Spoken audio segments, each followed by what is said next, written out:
Greetings friends, Jennifer Nicole Campbell here, and today I'm going to share with you part of one of my live streams that I did for my Patreons, which I want to give a big shout out to them. They're the reason that I'm able to make all these videos for you guys.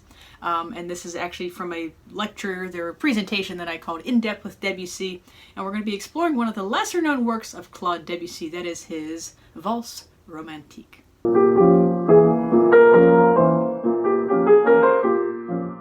So Valse Romantique obviously means romantic waltz, and it begins in kind of a, I don't want to say surreptitious, but kind of a mysterious way. So check out what he does at the beginning.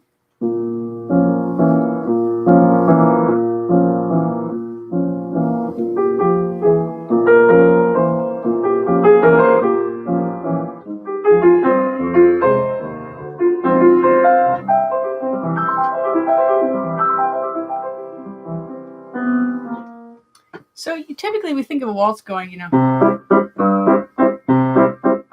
you're going to have the second and third beats pretty much the same, cha-cha, cha-cha. But notice what he does here. He adds that half step in there, which gives us this kind of, like I said, mysterious feeling to it. Maybe anyone wants to comment what else they kind of feel as they hear that. So that's the, he's leading to the F there, and it gives it kind of an off-kilter feeling. And then our melody's kind of interesting. Let's just take a look at it on its own.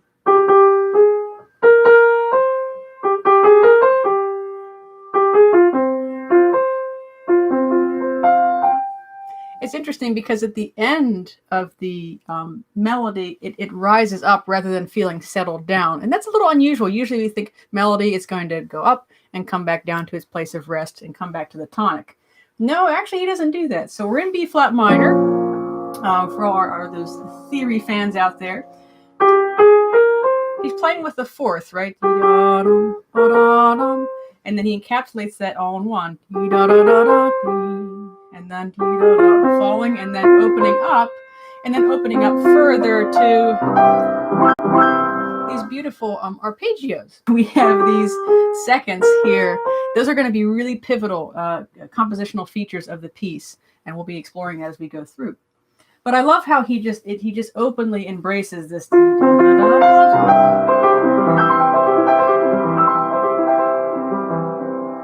Now the other thing that's interesting is that he's almost going to a duple meter instead of a triple meter. Before we were in 1, 2, 3, 1, 2, 3. Now he's almost going 1, 2, 1, 2, 1, 2, 1, 2, 1, 2. So we're kind of thrown into this almost alternate universe where, life is good, and pure C major.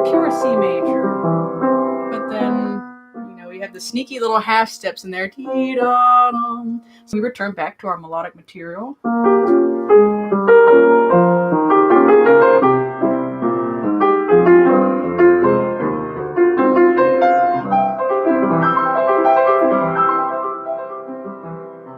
And back to that. And the only change in this instance of the melody, the left hand, instead of going, now we have a beautiful little contrapuntal line going down from the beginning of the melody.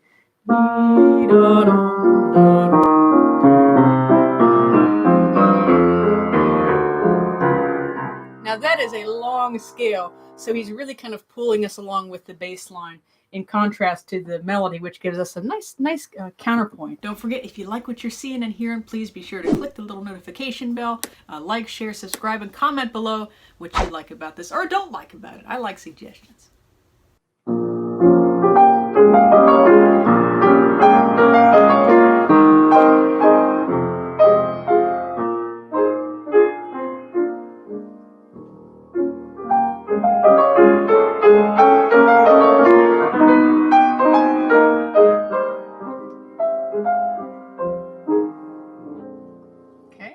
So what is he doing here in this next section after we have that melodic material?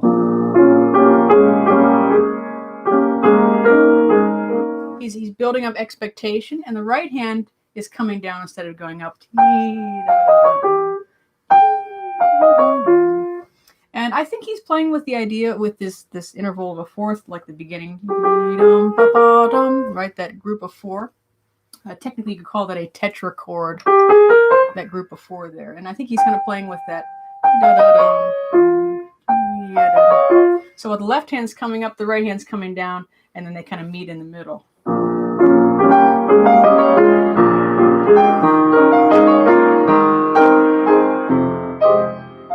And I love the squeezes of that, right? And we have a little dissonance there. So that's a, let's see, minor chord plus a minor seventh. Theory fans out there, that's a minor seventh chord. And the second version is, I think we even got a ninth in there, very jazzy. And then it seems to wind down. And here's where those little seconds come in. He's going and thinking about the rhythm too for a minute, one thing that's really important to realize in the waltz pattern, the emphasis in the second beat is really important. 1, 2, 3, 1, 2, 3, because that's where I think that in the actual waltz, and maybe we have some waltz people that are doing waltz out there. That's when you're part of you's off the ground, right? You're kind of lifting your foot or whatever. And so there's emphasis in the musical gesture there. So when he has something on an offbeat, it gives it more momentum, right?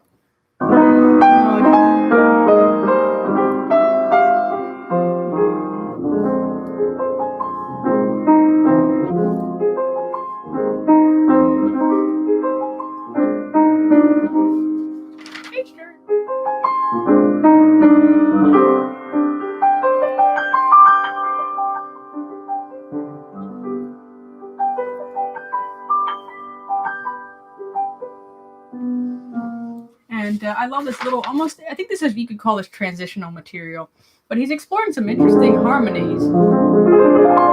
That is a half diminished seventh chord. So he has these lovely chords that are rooted much more in the bass. So it feels a little more settled, and then we have these little, just these wispy thirds.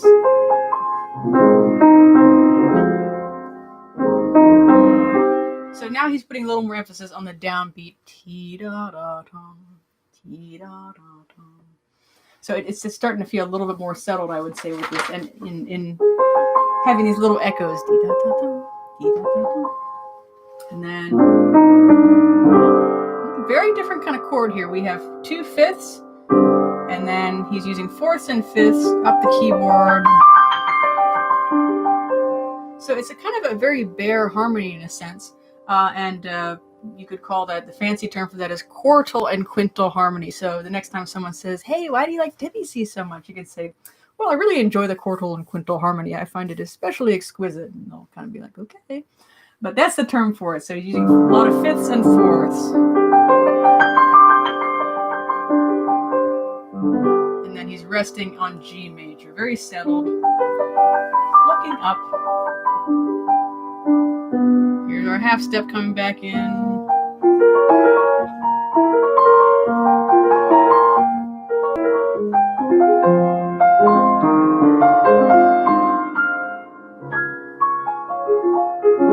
And he's taking the melody, he's colorizing it in a different way. We still have it's a little higher this time.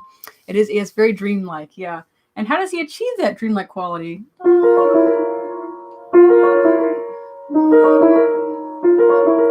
These kind of lilting left hand, and there's 2 layers going on in the left hand. We have keeping us settled on beat 1, but then lifting on beat 2, lift off, 2, 3, 1, 2, 3, 1, 2, 3.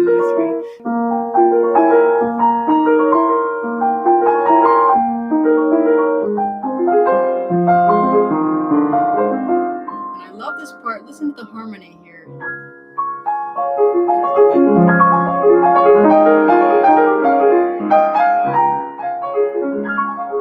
This is like one of those kind of Narnia moments, right, where it's, you think you're going one direction, and all of a sudden, wow, where are you at, right? Or kind of like the Pure Imagination when Willy Wonka takes them into the big candy room, and it's like, where did this come from? And so it's kind of unusual key. We're going to D flat major, and we're expecting to go, let's see, C major, where we were before. He did that twice to us, And now he's saying, oh, not a third time. I'm going to switch it up on you. And so where is this material? I would say it's somewhat related to when you had...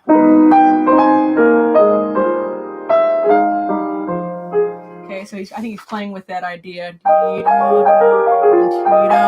And then he's going over the bar line and repeating that gesture.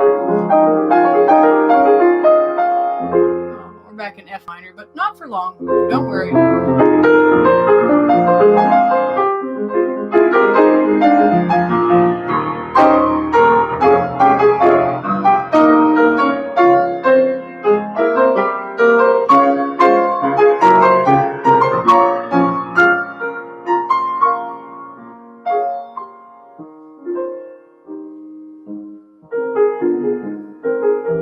A lot happening there. So all of a sudden we're kind of in this really majestic place. The left hand's doing these back and forth. We got big octaves going on here, and the right hand melody, I guess you could say, is... Where does that come from? You could say that it's sort of coming from so without the eighth note ta-ta-dum, instead of it's just T-dum, and it's inverted. Instead of going up, it's T-dum.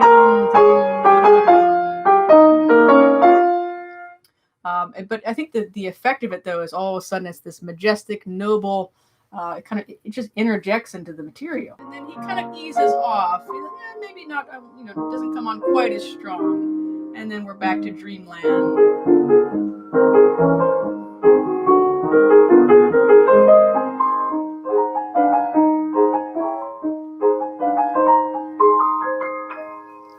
And I love what he's doing with the lilt, right? Right, we have...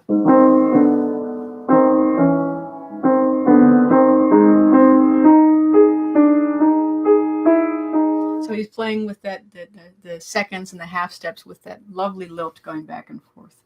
And the right hand, the top layer in the right hand,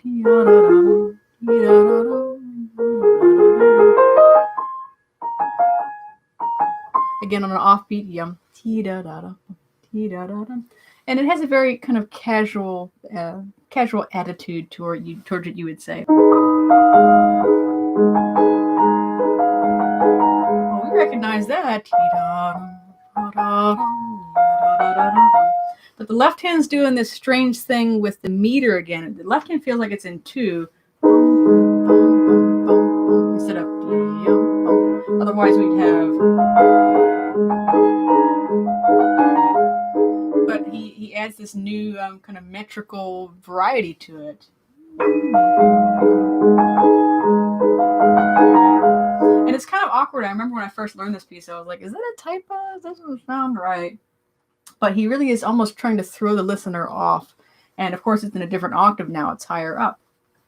To me, it's kind of like the clock. Or maybe the metronome. I don't know. I think clocks, the imagery works better for me than a metronome. I just think about me working with my students and they hate the metronome. Metronome, it's a love-hate relationship, right?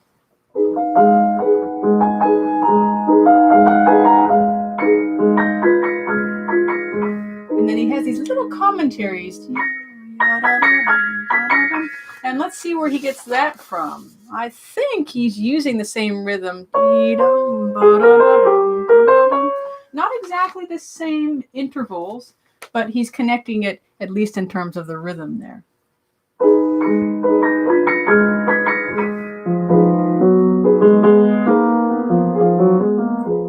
That's the first kind of bass representation that we've had of the melody. It's a little bit more pleading in a way.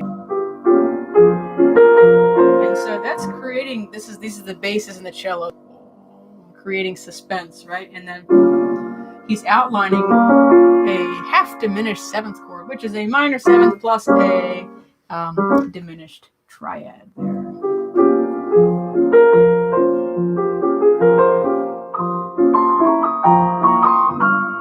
He's keeping the bass G there.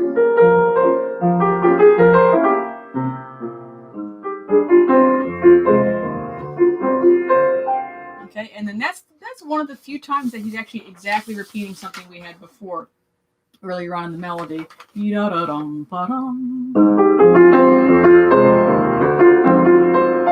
you think he's going to go, but he actually changes the bass note, so he kind of pulls the rug out a little bit from us. So instead of having the pedal tone on the tonic, which you could say is called standing on the tonic, he's actually highlighting a B flat in the bass.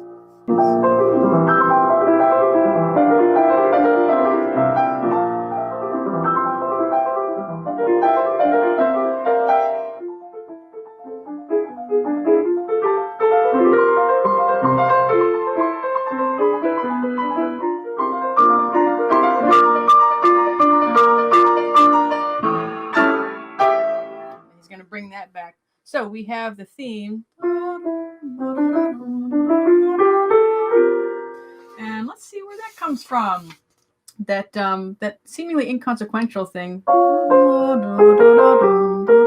was quite new. He's now bringing it back. And then the right hand has these triplets. So the motion is quite steady at this point. So he's not doing... He's not having a rest on the first beat. He's moving right along with it. And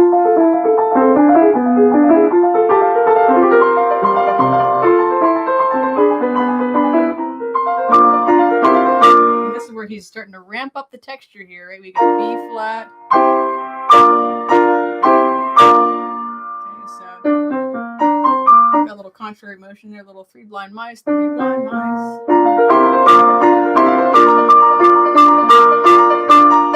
Dramatic here.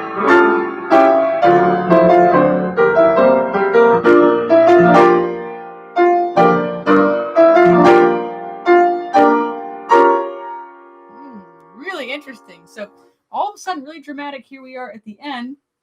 Again, he's using that theme.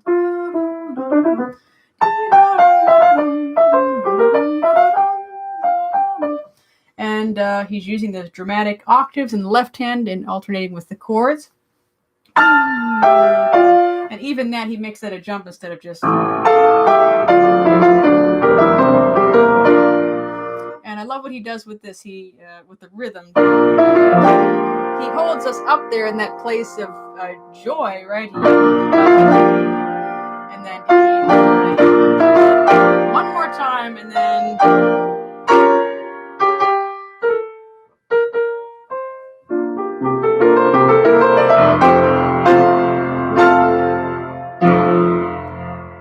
So really dramatic ending, considering the beginning of the piece is kind of this,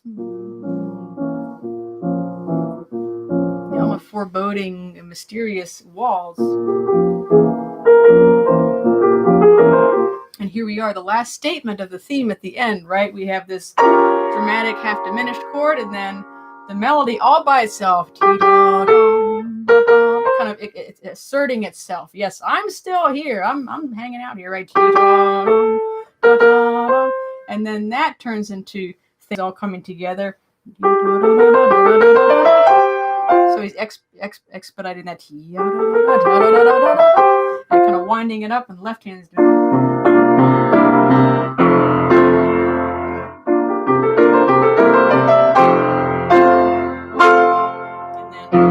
Dramatic ending there. So it's more tightly wound of a piece than, when you first listen to it. It seems like there's a lot going on. There's too many different ideas, but the ideas are woven together, as you can hear. And I love the different worlds that Debussy explores in this piece. He's really utilizing a lot of different textures. The rhythms are really interesting too, right? He's going between kind of 3 and 2 without you almost even realizing it. And then, of course, he's really utilizing the entire keyboard. He's not staying confined within one space. But I love how at the beginning, in a sense, you think it's going to be somewhat of a traditional waltz, at least in terms of the rhythm. Yum bum yum bum. But that turns out not to be the case. He really goes in many different directions, which is maybe why he called it romantic waltz. So, all right, I'm going to play through Valse Romantique. And then please let me know if you have questions, comments, suggestions, or, hey, Jen, that's not right. I've got the score here.